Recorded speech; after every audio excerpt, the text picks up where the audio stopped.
Hello, আসসালামু আলাইকুম guys. আমি পিয়াস আছি আপনাদের সাথে টেক মগজের পক্ষ থেকে।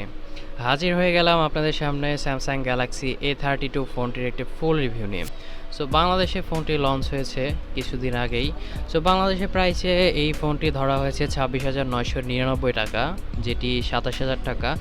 সো 27,000 টাকায় ফোনটি আপনাদেরকে কী কী অফার করছে, ফোনটির মধ্যে কী কী ভালো দিক রয়েছে, কী কী খারাপ দিক রয়েছে, সেটা সম্পর্কে আজকে আমরা জানবো। চলুন শুরু করা যাক।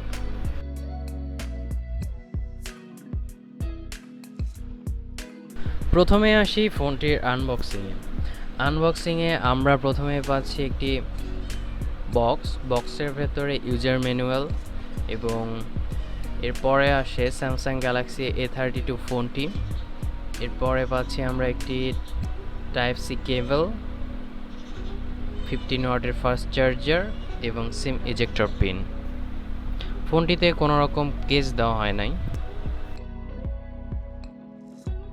বর্তমানে বাংলাদেশে আমরা 3টি কালারে ফোনটি অ্যাভেলেবেল পাবো: ভায়োলেন্ট কালার, ব্লু কালার এবং ব্ল্যাক কালার। এবার আসি ফোনটির ডিজাইন নিয়ে। ফোনটিতে ফ্রন্টে ব্যবহার করা হয়েছে কর্নিং গরিলা গ্লাস 5-এর একটি প্রোটেকশন, এবং ফোনটির পেছনে প্লাস্টিক বডি দেওয়া হয়েছে। ফোনটিতে ক্যামেরা কোনো হাউজিং নেই, ক্যামেরাটি প্রোটেক্ট করার জন্য কিছুই নেই, শুধু ক্যামেরা বাম দেওয়া হয়েছে। ইভেন ফোনটির ডিজাইনটি অনেক ইউনিক লেগেছে আমার কাছে, যেটি যথেষ্ট ভালো এবং সুন্দর। ফোনটির রাইট সাইডে ব্যবহার করা হয়েছে পাওয়ার বাটন এবং volume up and down button, যেটি আমার কাছে যথেষ্ট অ্যাকুরেট মনে হয়েছে, অ্যাকুরেট পজিশানে আছে। সো ফোনের ওপরে ব্যবহার করা হয়েছে নয়েজ ক্যান্সেলেশন মাইক্রোফোন বা সেকেন্ডারি মাইক্রোফোন। ফোনটির নিচে দেওয়া হয়েছে 3.5 মিলিমিটারের হেডফোন জ্যাক, একটি মাইক্রোফোন, টাইপ সি পোর্ট, এবং ফোনটির লেফট সাইডে আমরা পেয়ে যাচ্ছি একটি সিম কার্ড ট্রে। সো সিম কার্ড ট্রেটি হচ্ছে ডেডিকেটেড সিম কার্ড ট্রে, যেটিতে আমরা 2টা সিম এবং একটি মেমোরি কার্ড ইউজ করতে পারবো একসাথে।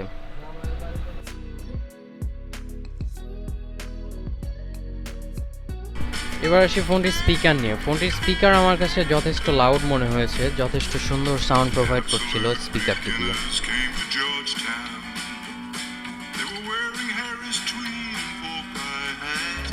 ফোনটির ডিসপ্লে সেকশনে ব্যবহার করা হয়েছে 6.4 ইঞ্চি full HD super AMOLED display, এবং এই ডিসপ্লেটিকে প্রোটেক্ট করছে কর্নিং গরিলা গ্লাস 5। ফোনটিতে দেওয়া হয়েছে 19 হার্টসের রিফ্রেশ রেট, এবং ব্রাইটনেস হিসেবে ব্যবহার করা হয়েছে 800 নিটস। ফোনটির মাল্টিমিডিয়া টাস্কিং এক্সপিরিয়েন্স ছিল যথেষ্ট সুন্দর। ফোনটিতে যতগুলো ভিডিও দেখেছি আমরা, যথেষ্ট লাইট এবং কন্ট্রাস্ট দেখতে পেয়েছি আমরা ভিডিওগুলোতে, এবং যথেষ্ট শার্প এবং উজ্জ্বল দেখাচ্ছিল ভিডিওগুলো, এবং ভিডিওগুলো দেখতে অনেক সুন্দর লাগছিল। আর স্যামসাংয়ের ডিসপ্লে নিয়ে তো কথা বলার কিছুই নেই, স্যামসাংয়ের display one of the best display বলাই যায়।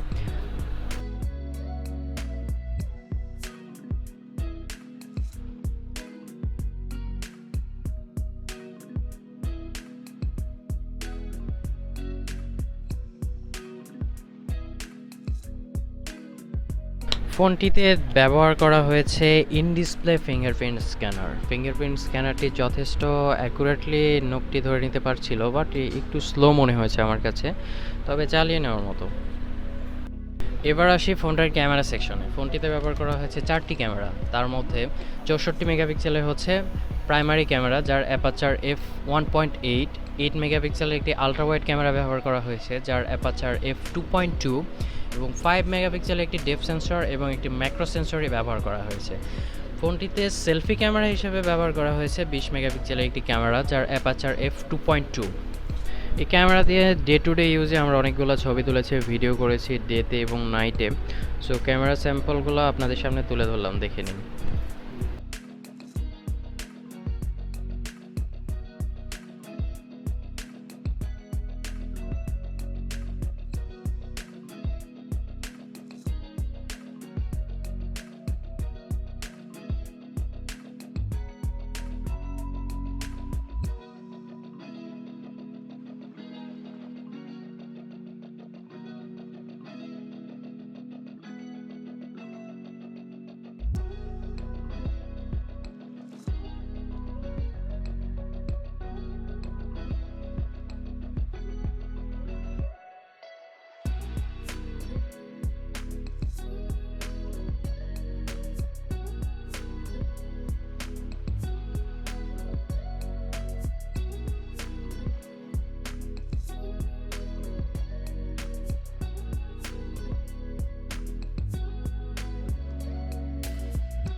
ফোনটিতে ব্যবহার করা হয়েছে 5000 mAh এর একটি ব্যাটারি এবং এই ব্যাটারিকে চার্জ করার জন্য বক্সে প্রোভাইড করা হয়েছে 15 ওয়াটের একটি ফাস্ট চার্জার এবং এই চার্জারটি দিয়ে ফোনটিতে চার্জ হতে প্রায় 2 ঘন্টার মতো কাছাকাছি সময় লেগে যাচ্ছিল।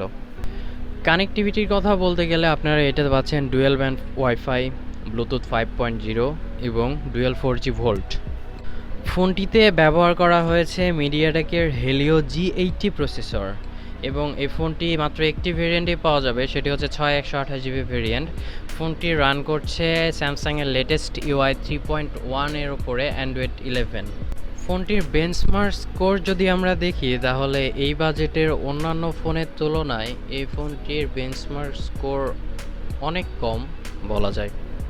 ফোনটিতে আমরা কল অফ ডিউটি, পাবজি সহ আরও অনেকগুলো গেম ট্রাই করেছিলাম।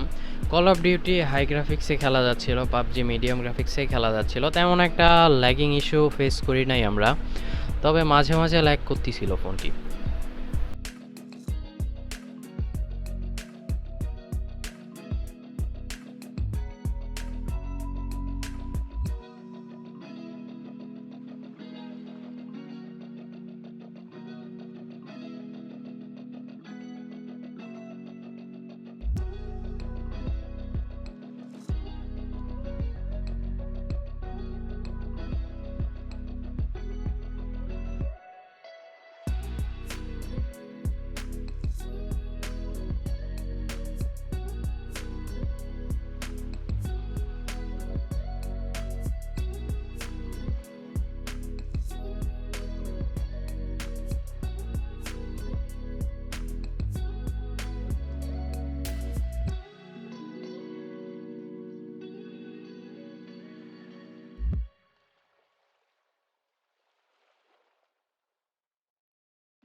সো 27,000 টাকায় ফোনটি কেমন ডিল হবে আপনাদের জন্য?